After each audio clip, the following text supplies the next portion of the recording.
How to bring back the status on the vertical style in WhatsApp. Hey everyone, welcome back to the channel. In today's tutorial, I'm going to show you guys how you can easily bring back the vertical status on WhatsApp. But before we get started, don't forget to hit the like button down below and subscribe to the channel.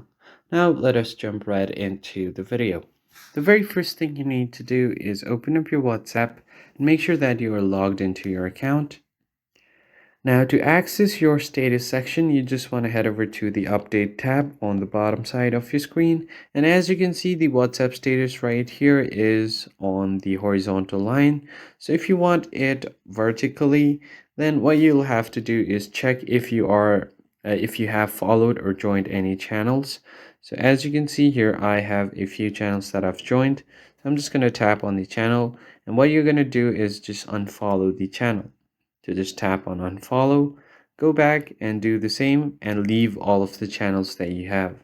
And once you unfollow all of your channels and go back again, as you can see, your WhatsApp status will be on the vertical status. And that's how you change your WhatsApp status to vertical style.